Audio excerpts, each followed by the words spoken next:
Welcome again, everyone. Great to have you with us again. These things keep changing as we are constantly working towards what's the market doing today and what does the market need to hear and how can we best serve you guys as an industry. So today we've actually got Lester Haycock, who's my father, who you've heard briefly a few weeks back on one of the webinars. And he has been in the industry all of my life.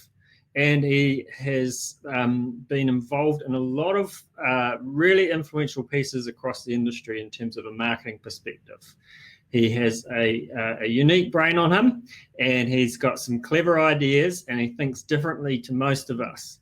And sometimes that's what you need. And at the moment, we are entering a time where we don't really know what's coming around the corner, but we can kind of tell that it's probably not going to be great. Every day there's redundancies and this and that. And like I said last week, the builders are pretty busy. Architects are sensing that things are getting tough. And we could wait till you're all hurting and then say, well, what about this? But we would rather hit this up and go, come on, guys, before the pain starts to really hit, let's get a strategy in place on how you're going to market yourselves and have a point of difference in the marketplace, so that maybe you don't go as low as you might have, and maybe you even do really well. So he's got some awesome ideas and thoughts around that, and it's going to be well worth your time. Remember, you can ask questions on the right-hand side of your screen in the chat section.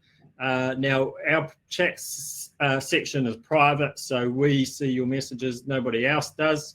And that's just how we're doing it, but it's a way that you can get your questions to us, and then at the end he's going to pop in and be able to answer some of those questions for you on that. Now, we actually pre-recorded his message yesterday because it was in 2 different locations, but he is going to be with us live later on for question time. And also coming up, we've got 3 that we're still working on timings and dates with everyone, but Louise Swan, who you heard a few weeks back from the building business, has got some really good insights in terms of these new Building Act changes and whether they are great or whether they're just more of a nightmare, and the answer might be somewhere in between or a bit of both. That may be a webinar, or we may just record her and drop that video to you so that you've got that data when you need it. We've also got MD for retail and small business from ANZ, who's going to talk about how to partner with your bank and from a financing perspective get through this time. So we'll see how that goes as well. And then the other thing we want to look at is the skills side of the industry. So we actually have asked Toby Beaglehole from Connexus. Now, they run skills mostly in the infrastructure space, but he's a very progressive thinker and he's got some innovative ideas. And whilst skills, may not be in as much demand as it has been in the last few years, we are going to have to do 2 things. We need to know the kind of skills that we're going to need coming up, and we also need to think about what are we preparing so as this industry builds and comes right again, what have we got in place and what skills have we got in place, and how can we do that cost effectively and cleverly? So he's got some cool ideas about that. So I am going to get out of the way and hit this video with Lester, and then jump back in for the questions, and I'll see you in about half an hour or so. Well, good afternoon. Thanks for tuning in to one of our trade innovation webinars. These are pretty scary. Well, good afternoon. Thanks for tuning in to one of our trade innovation webinars.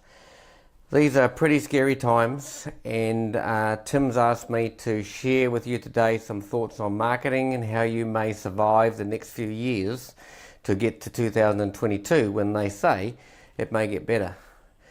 But never before has the world ever locked down, and so when you wake up in the morning, it's a pretty glim thought to wonder what is going to happen. So I was sharing with an architect who rang me the other day, quite distraught, and I had a chat with him about some thoughts I thought he might be able to use to survive.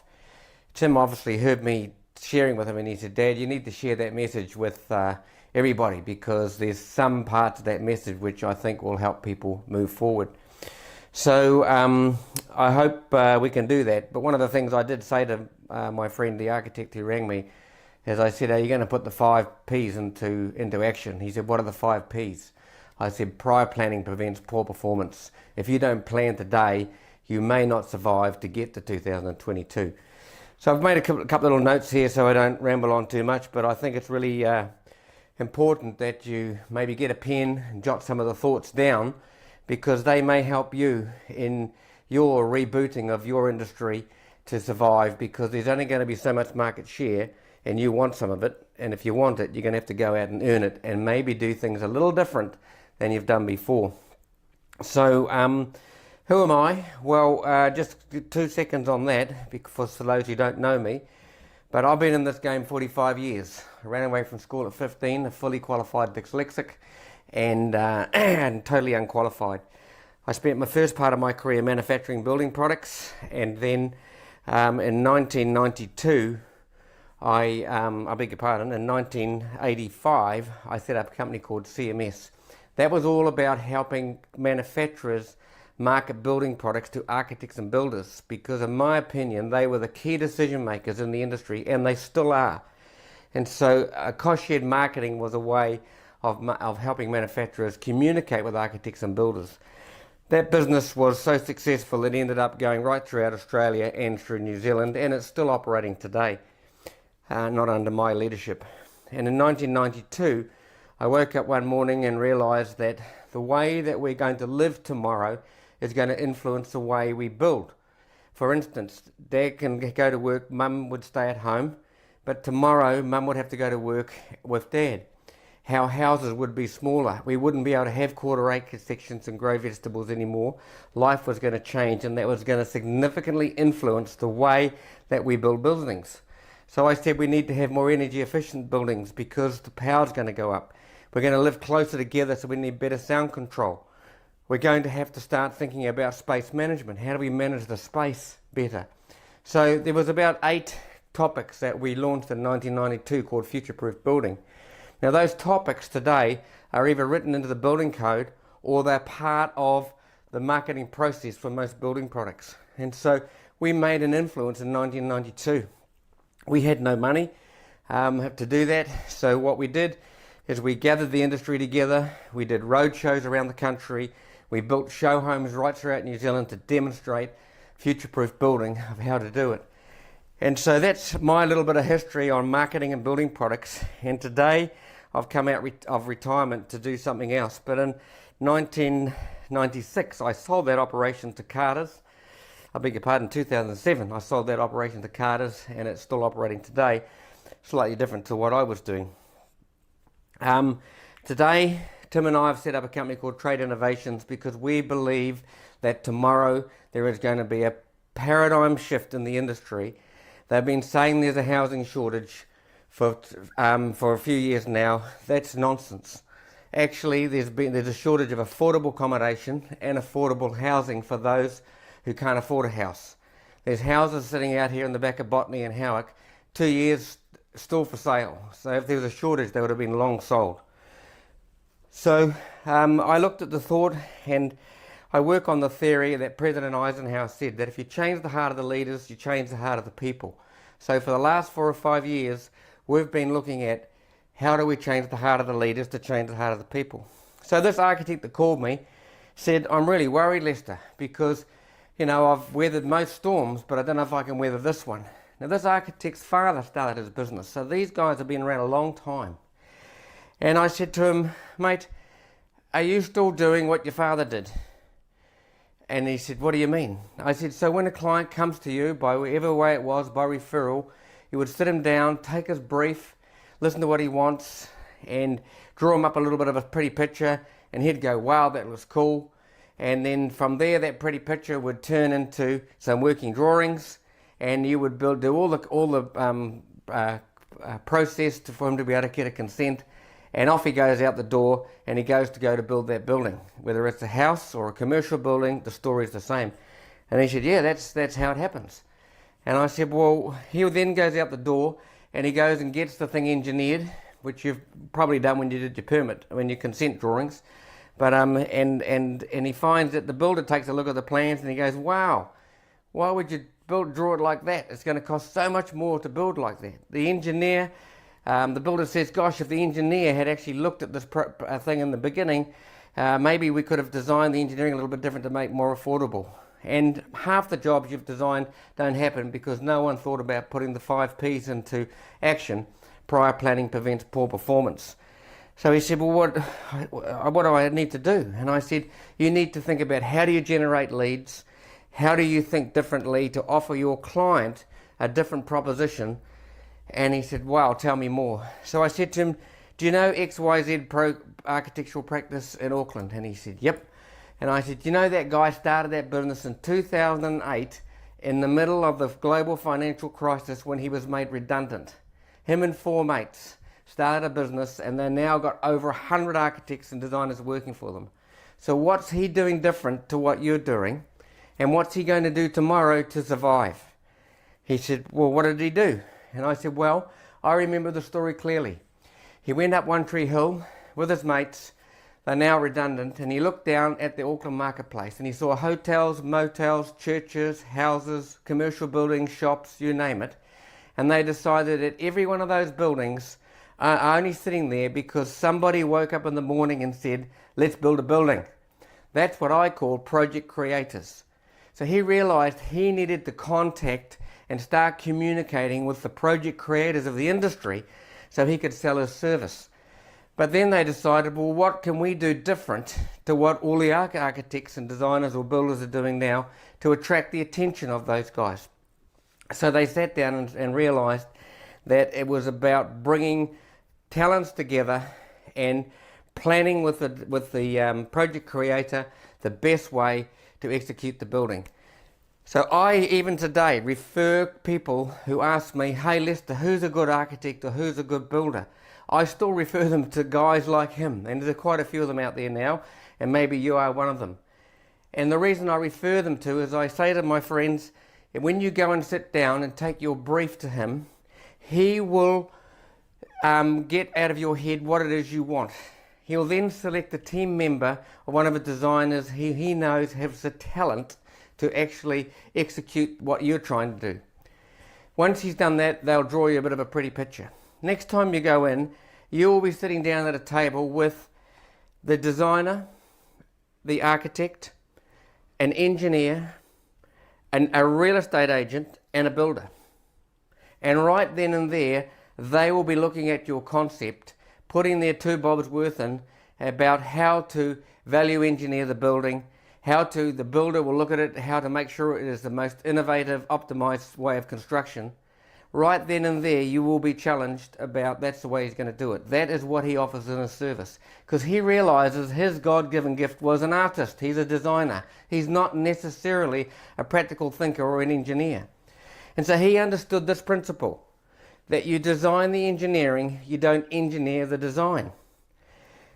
And so by gathering an engineer, a builder, and a real estate agent at the table to look at the project with you, you will end up with a far more effective, efficient, cost-effective building. And the real estate guy will advise you that, hey, in all due respects, that what you want is not going to have great resale value tomorrow. That guy has grown his business. He has such a high-profile name. He's still flat out today and probably will take a lot of market share when it declines tomorrow. So I'm hoping that some of those thoughts you can instigate into your thinking. You may have already done it, so that's great. So then it comes to the builder. Or before that, I spoke to this well-successful architectural group the other day, and about 18 months ago, they joined me in the drive to make change. They joined the High Performer Building program to look at how can they have another point of difference, because if the market is going to dry up, this is long before COVID-19, they needed to have a different point of view. So they've got the recipe. They wanted to make sure the ingredients that they were going to build their buildings at actually had a point of difference and a marketable point of difference for the project creator, not just today to sell it, but in 7, 8, and 9 and 10 years' time. So they came to us and they joined our program, and all their projects now are built to the high performance standards. When their projects are finished, they get an award and a certificate, and that's what the real estate agents use to actually sell that project and on-sell it for the next people. Next week I sit down with Auckland's top real estate group and retrain them, and they will become certified to sell high performer builders. So this architectural group now are certified to design high performer buildings. Now that's one part of the puzzle. The next part of the puzzle for all you builders listening in there is the builder. As a builder, what can you do different? So I'll tell you a true story. A very successful builder who has over 100 builders working for him, and he's been in business for 30 years. He came also to me and said, I want to make change, Lester. We want to break down the monopolies in this country that are ripping us off with building products, all this rebates and nonsense, it's costing us too much money. How can we make change? So I said, we need to make change by thinking about high performer buildings, alternative materials to deliver better results, but it's not a performance result driven product, even though these products are high performing. It's about how does that building perform to sell, because if you can't sell the damn thing, you've got nothing to design and you've got nothing to build, and in 10 years later someone's got nothing to sell. So what's the point of difference? So I took him into my showroom, which is where I'm going to take you very shortly, and I'm going to show you how high performer building products can influence the design and the resale. He rang me back about probably 12 months ago, said, I've just won the biggest project of my life. I said, why is that? He said, well, me and about 7 other major competitors were asked to provide a tender, not really a tender, but their way of building quite a big project, and I can't mention what it was or who it was. And he said he went over there with his little high performer book, and he said to the panel, who were like obviously an investment board, hey guys, we've all had the same plan to present to you. Obviously my tender was somewhere competitive, otherwise I wouldn't be standing here. But I just want you to know, I'm not laying the concrete floor as per the plan. I'm not using the insulation that you did. I'm not using the structure. I'm doing this, this, and this, and this, and this. And so I'm going to take you through exactly what he said in a very short moment in my showroom. And that won him the biggest job he's ever going to build in the future. But the people who made the decision said the reason they chose that is because they need these points of difference, because they have to damn well sell the project in a competitive market tomorrow. So this was a great thing. So when I take you down to the showroom, listen very carefully, because these are the ingredients to bake tomorrow's cake, which will have a point of difference. Now, a lot of people will hear this message today. Happy to take phone calls to come and talk to you about how we can help grow your business and become a high performer builder or a high performer designer. But a lot of people will hear what to do, but no one will work out how to do it. So it's the how that makes the difference. As I learned years ago from a mentor from me was execution, execution. Lester, all your ideas are only ideas until you execute them. So tomorrow we're going to have to think differently, guys. We're going to have to move forward in this marketplace to survive, because it's only going to be this big and not everyone's going to survive. So if you want to survive, happy to help. So let's go down to the showroom and I'll take you through what I believe is the key future for tomorrow for architects, designers and builders and project creators. They're all the guys that wake up in the morning and say, let's build a building. See you in a minute. Okay, so welcome to the Trade Innovations High Performer Showroom. We're in Great South Road, Penrose, so you might hear a few trucks zooming past and the automatic door go beep. But this is the story that the builder told the panel who were deciding who was going to build this big project. And he went in, and as I said before, he said he's not going to use an ordinary concrete floor. He's going to use an allied concrete floor, which is quite uniquely different, because he's not going to use a rib raft, because he doesn't really believe in polystyrene. He wants to use a plastic pod which is made out of recycled plastics, a lot of car batteries and things like that, which gives a thermally broken floor. And so those pods can be stuck together like a rib raft floor, or they can be put right across the floor like a completely thermally broken floor. But the key, of course, it's got a product called Quickset which goes around the edge. This becomes the boxing. So you don't, as a builder, have to put boxing down anymore. And it's already insulated because we know that that's where all the heat escapes in the floor. And then your rebar hops into there and you simply pull the floor. So he said to the board, that is how I'm going to do the floors. Now there's a lot of more advantages and benefits to the Allied system with the Q-Pod, but the concrete also is very, very unique because they, for instance, they don't have a lot of chemicals in their concrete. They use recycled paint to aerate their concrete. They use fly ash, which is a waste product from the coal mines, to go into the concrete. So from a green perspective, it's amazing. So he told that story to the panel that that's how he's going to lay the floors, and that wasn't going to cost them any more money in the project. He then moved on and he said, I'm not using ordinary timber. I'm going to be using a LVL laminated timber, which is like that, because it's going to make a stronger timber, a stronger frame, but they're not going to piss around for 3 days trying to straighten the frame because they whack them up. They also build frames without nogs. They bring OSB boards and rigid air barriers out with the frames. It's quite uniquely different. So not as per the plan for ordinary timber. They're using J-frame, which is a laminated LVL timber, and so he passed that message on to them and said, that's what I'm going to be building when I build your projects.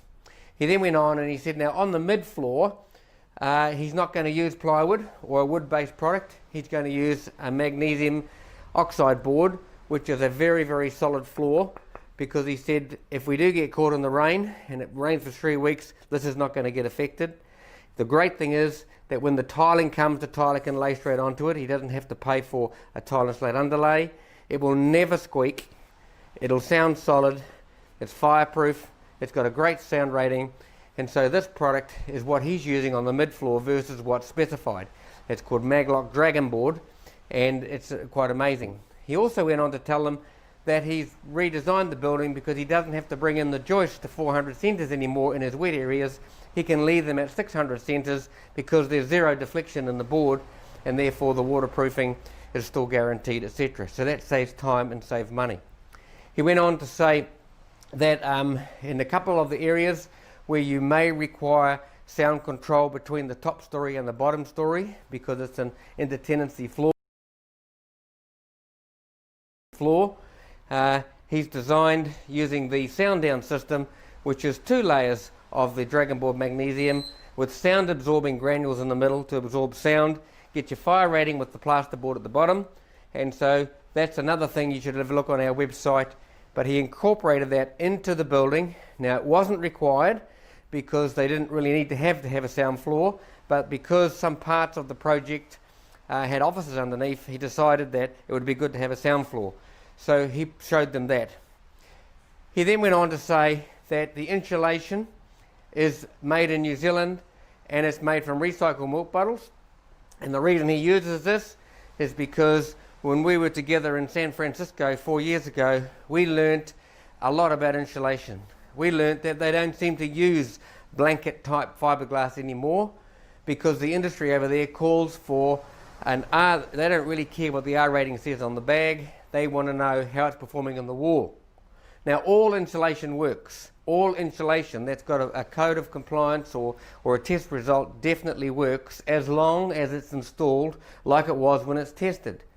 But we all know, as the Americans worked out, when you take another type of insulation and push it into the wall, you compress it.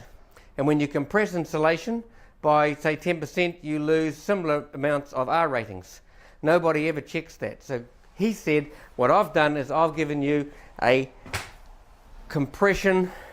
non-compressible insulation, which is friction fit, which will never have a gap, it'll never sag, won't absorb any moisture, using up all New Zealand's recycled milk bottles, but it'll deliver insulation that in 10 years' time, if they come along and put a thermal coupling on the house, it'll still be saying what the R value said it will do.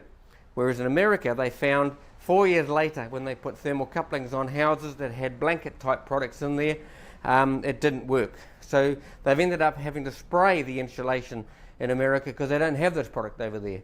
So he said, this is how I'm building the project for you. I'm going to give you a 50-year warranty on a product that will never compress, never sag, won't absorb moisture, and it uses up all the recycled milk bottles in New Zealand.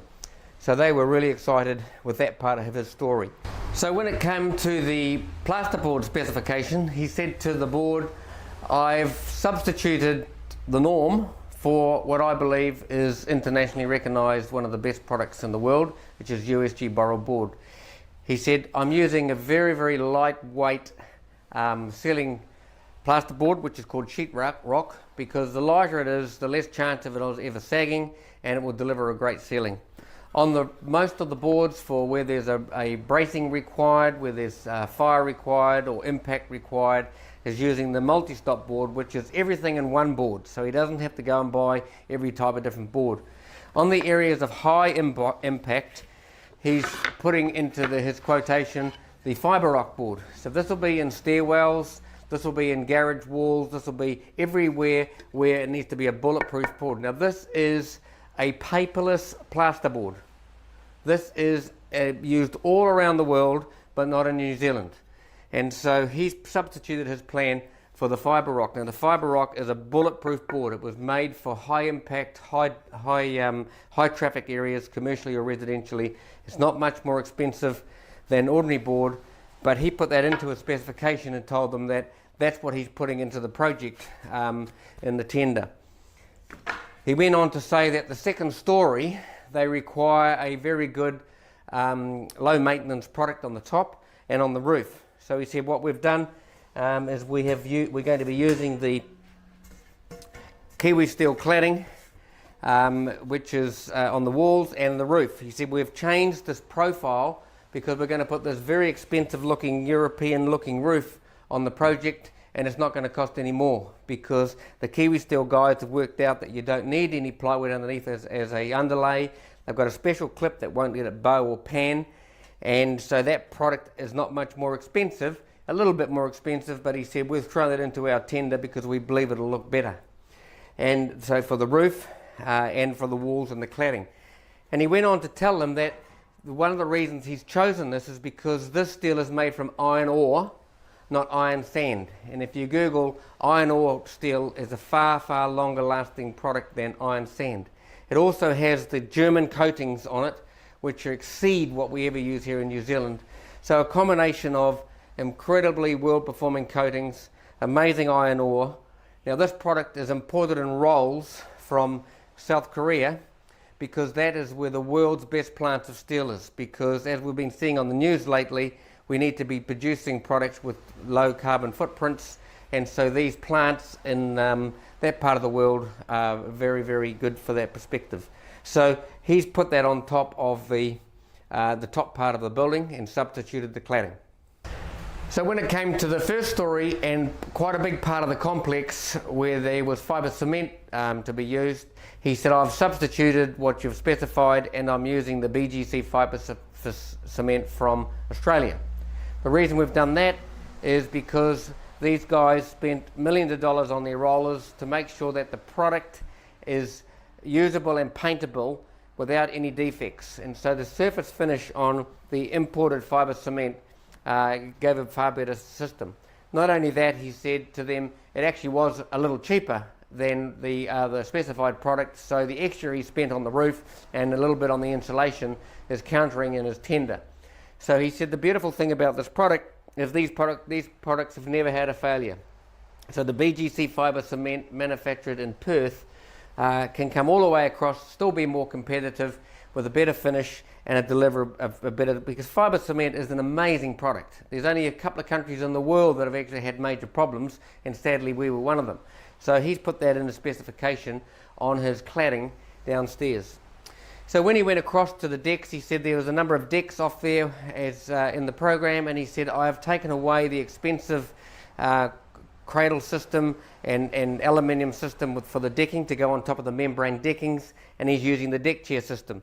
And so traditionally he would normally replace it with a piece of timber which he would cut down, throw the rest in the bin, and he would mount on little rubber feet. Now this product is a product that I developed some years ago to bring cost-effective floating decks to membrane decks, which are becoming very prevalent today in today's market because everybody wants a deck. So what we've done here simply is made the world's first adjustable joist. So there's a 150 by 45 joist, which you simply adjust up and down to get the slope you need for the terrace and join them together. So he put that into his project.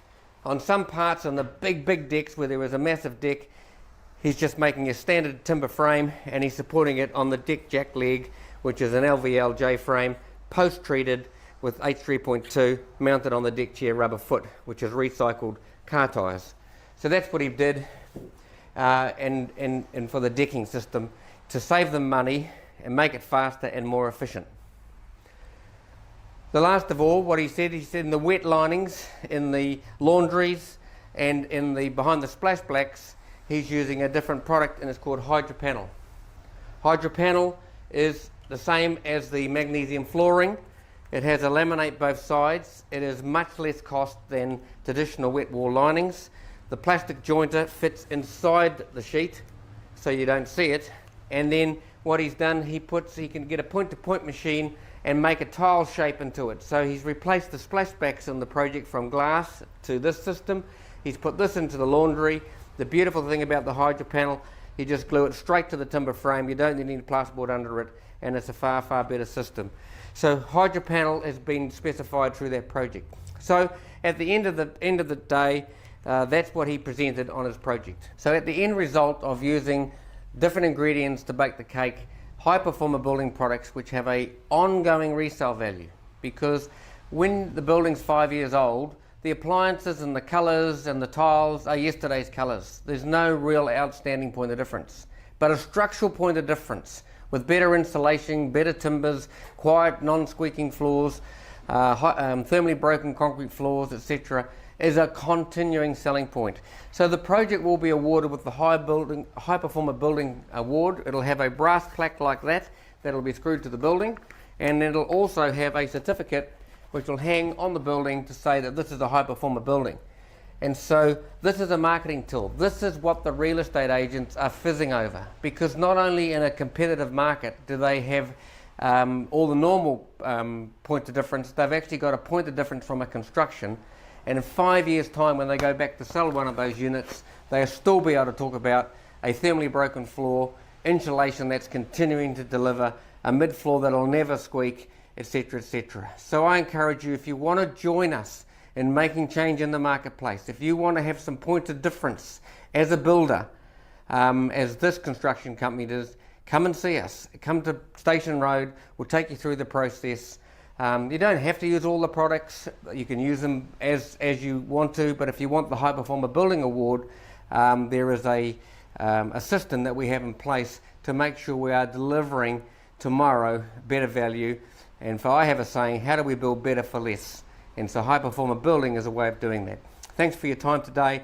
We will be back with more information on how to generate leads, how to actually take your building forward or your business forward, whether you're an architect or a builder. But remember, you hold the power, because you employ the sub-trades, you employ the engineers, the quantity surveyors and the project managers. So you guys need to lead with us to make change. Thanks for your time.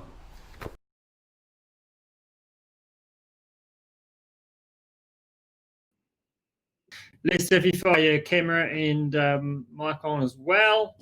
And you can jump in here with me, and we've got a few questions to put to you. Here it comes.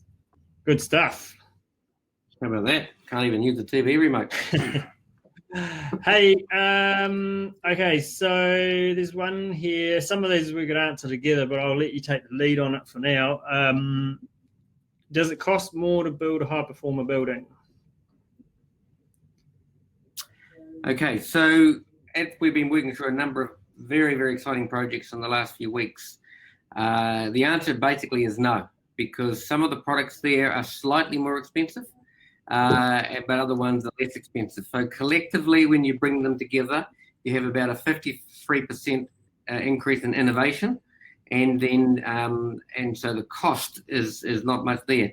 The key also is, like you saw from one of our guests, Grant, a few weeks ago. It's not just the products or the ingredients. It's where you actually start thinking about optimization and process in your building, or your design, like I said at the beginning of the talk today, you can actually even create more significant costs. We have a builder right now building a lovely block of units out in Beachlands, and they are moving very forward with all these products. They're going to be High Performer Building Awarded, and they told me this morning that they're saving time and actually saving cost. So the proof's in the pudding, not what I just said. But the exciting thing is the sales ladies are finding that these high performer building points for selling are really giving them an edge in the very competitive market. Cool. Now there's one here about how much does it cost to become a partner, which I can probably cover. There isn't a cost. What we're looking for is a commitment to work with us. We want to help you grow your business, but the purpose is to increase the quality of homes that are getting built out there. This package of products there's really no reason that they shouldn't be using. Shouldn't be using them in most builds. It all works really well together, and so it's just about having a commitment. That might not be that every house you do is a high performer, but that you're on the journey with us and prepared to kind of tell your clients and be talking about high performer building. Did you want to add to that, Dad? Yeah, no, I think that's good. There's no cost. We just, as I said, change the heart of the leaders, you change the heart of the people. If you want to survive tomorrow, you need a point of difference and you need a different story. So what you did yesterday is probably not going to work today. So we know, and I've got enough grey hair to have been through a few ups and downs in this industry. And every time it goes down, when I started my first business was 1985, and 2 years later we had 1987, when there was a major crash in the world. We grew the hell out of our business because we joined together, we joined forces, and we grew the marketplace. So yeah, we're there to help, and we don't buy and sell products. We're only there to help pull together the industry and join the dots to deliver a better result. There's also one here about what about Homestar, Green Star? Do we work in with these? You go for it if you want, or I'm happy to do it. Oh, you do it.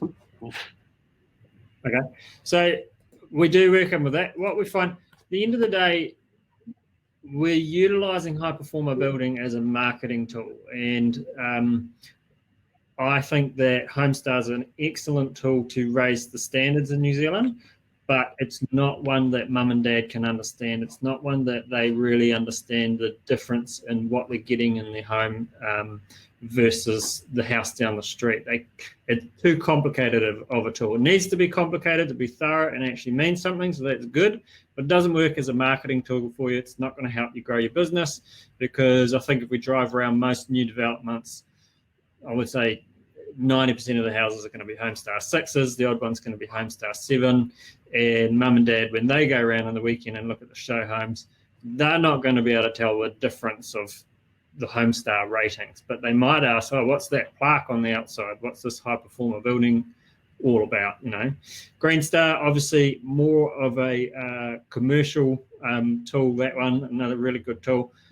And in terms of the commercial products, that's where Allied comes in. I think obviously a lot of concrete and commercial buildings, and Allied are way ahead of the game in terms of that green stuff, in terms of use of fly ash, recycled glass as a sand replacement, recycled paint as an aerating thing. They've got all these things that can really help in that space.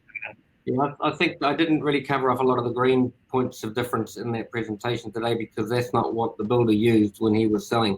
But we are very adamant that we need as much green into all the products as we can, and we are very high on that. So I think Homestar, Green Star is all great stuff, and we're striving towards that.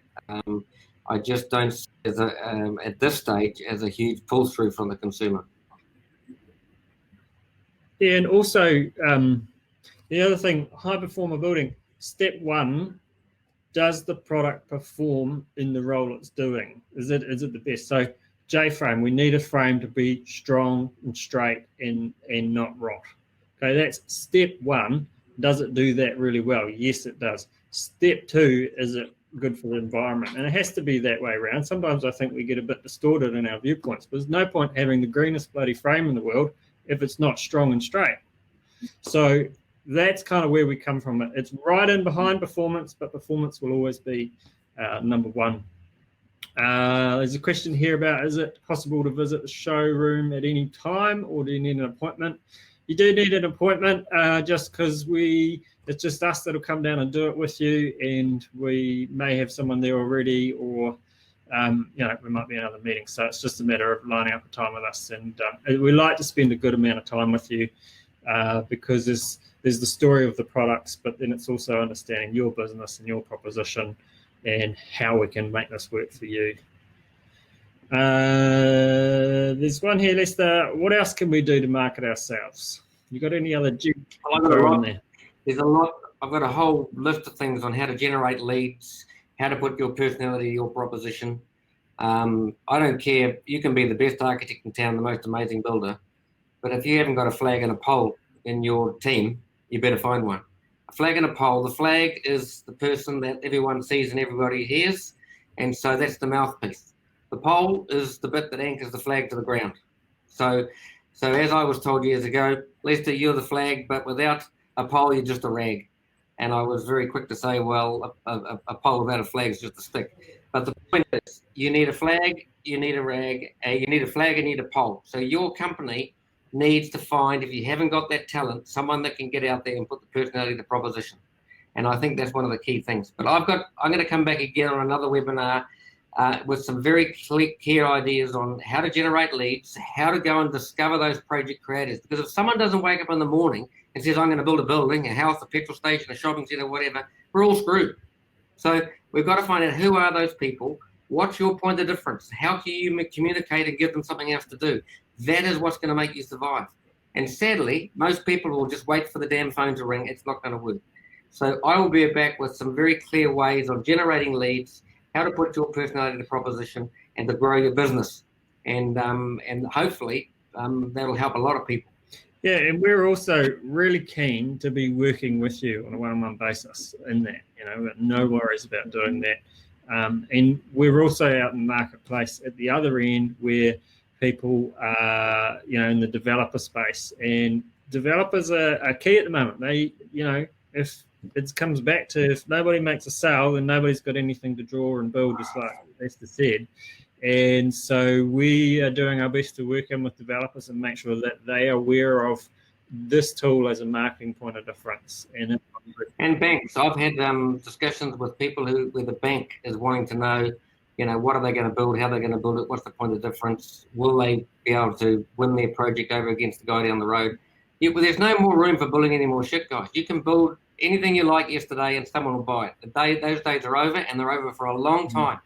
And we need to wake up and realise we need to build buildings that our grandchildren can afford. So don't get me started on market rebates and cost of monopolies. That's another topic. But we are going to make change, and if you join us, we can make change. So the other one is, does high performer building work with commercial buildings? And do you want to go to that, or? Where you go? Yeah, I think the answer is yes. It looks slightly different in that, our range is really suited and targeted towards residential construction. But I was thinking that the other day when I was talking to someone who's in the commercial space, and I was saying, this product, like Hydro Panel, to me is a no-brainer in commercial spaces, because obviously it's a direct competitor with Hardy Glaze, it performs better and it costs less. To me, that's just a no-brainer, and there's a lot of Hardy Glaze in commercial buildings and corridors and things like that. So that's great. And then I started saying, and this one would be good, and this one good. And then after I had the conversation, I was going through the range, and actually they're all applicable. Okay, there's not as much framing in a commercial building, but you need high-performing, high-quality concrete. When you do have a frame, you may as well use one that's very strong and straight. There is insulation. Mammoth are really strong in the commercial space. They're out there winning jobs. If you're in that space, you've probably seen their product all over the place. But in the residential space, it's seen as a premium product. But I know that Mammoth boys are out there all the time winning commercial projects. So there's no reason you shouldn't be using that as well. So really, it does apply. We don't have a set framework quite the same as residential in terms of applying for the process, but really it would work the same, because all we're doing is we're going through the plan, where there's an appropriate product that could be a high performer building product, then it should be. And if it is, then we've got no qualms saying that's a high performer building. One thing I'd just like before we finish off, team, is 1992, I said the way we're going to live tomorrow is going to weigh the influence we build. And that you just need to look at the old future-proof buildings for that. Tomorrow, after lockdown, we're going to be having more people working from home, more students studying from home, not full-time, but they'll be there. The baby boomers that didn't make it aren't going to be able to afford to go into the retirement village, so it'll be that or a pensioner flat. So we're going to have to accommodate our parents. There is going to be a generational gap or complete generations from living in houses. So we're going to have to start designing houses with workspaces, study spaces, and granny flats. That may be, like an Aussie, put a pop top up on your roof. It may be a couple of workspaces in the back garden. But we're going to have to start to design. So if you want to point the difference tomorrow about architecture or building, start thinking about what is tomorrow's house going to look like. I've been an avid supporter of taking off the roof and sticking a rooftop up on top of your house to live on. Why take a piece of the planet that we just covered with 600 square meter section, we put 200 square meters of house on it, and we stuck a roof on it? Why not take the grass that we just chopped up and stick it up on the roof and start living up there? That maybe we could work up there. Maybe we could have sheds up there. We put granny up there, whatever. But, there never was a value proposition before to do that. But now we have to create workspaces and living spaces. Maybe we'll start thinking about the roof space. I'm working very hard with a clever engineer now to work out how do you cost effectively stick a roof up on top of it, of an iron roof without all the cost of concrete and membranes and everything else, and it's looking pretty damn exciting. All right, well, that's pretty much us. The only other one in there is how do you become high performer? That's as simple, just reaching out to us. We'll work with you. It's not hard, and that's been a simple process. So thanks again for having us and being with us. Thank you, Lester, for sharing your thoughts, and we will see you all again next week. Anything else you want to fire in there? Just that you can watch this later. So you've got people in your team that you should have seen this. You've got someone you should have to get your real estate, get the people that you work with to watch this so they can get it into their head what's got to be done. So flick it on later. It's online. It'll be in a little while, won't it be, Tim? Yep. Good stuff. Thanks, guys. And we'll be in touch. And we're here for you. We'd love to work more closely with you on a one-on-one basis. Cheers.